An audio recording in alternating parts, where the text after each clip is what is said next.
Tonight, we delve into one of the most chilling and well-documented hauntings in modern history, the Enfield poltergeist.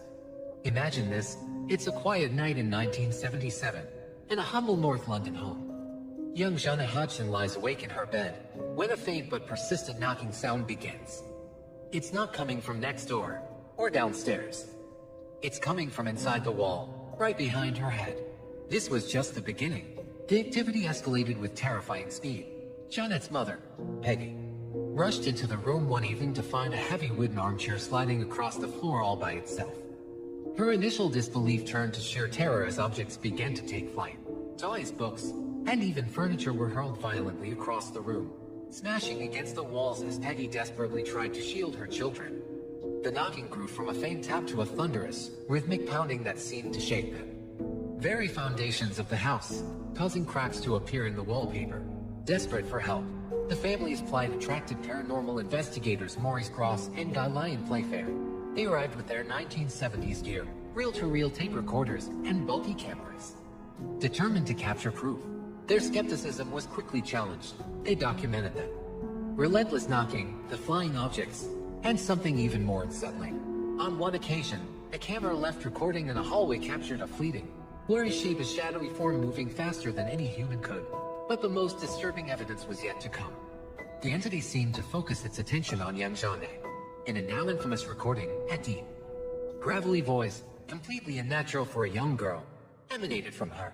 While Jeanne sat with a vacant expression, this harsh, malevolent voice would speak, claiming to be a man named Bill Wilkins who had died in the house years before. The investigators were stunned. Was this a hoax, or was something truly speaking through the child? The phenomena reached a terrifying peak. Photographs, some of which became world famous, appeared to show Jeanne being thrown across the room by an unseen force, in one of the most iconic and debated moments of the case. She was witnessed levitating horizontally above her bed as she slept. Held aloft by an invisible power, the home had become a chaotic whirlwind of supernatural activity. Throughout it all, Peggy Hodgson remained a pillar of defiance. Pushed to her limit, she would stand in the middle of the chaos, screaming at the empty air, demanding the entity leave her family alone.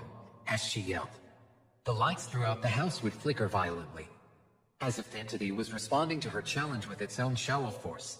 Her courage in the face of such an inexplicable terror is truly remarkable. Eventually, after months of torment, the activity began to subside. The house grew quiet, and a deceptive sense of calm returned. An exterior shot of the home on a peaceful morning might suggest the nightmare was over.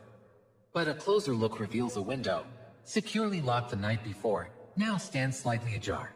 It was a subtle, chilling hint that while the storm had passed, the entity might not have truly gone. It had simply grown quiet, waiting. The Enfield case remains a terrifying reminder that some doors, once opened, may never fully close. Thanks for joining us on this deep dive into the unknown. If you found this story as fascinating as we did,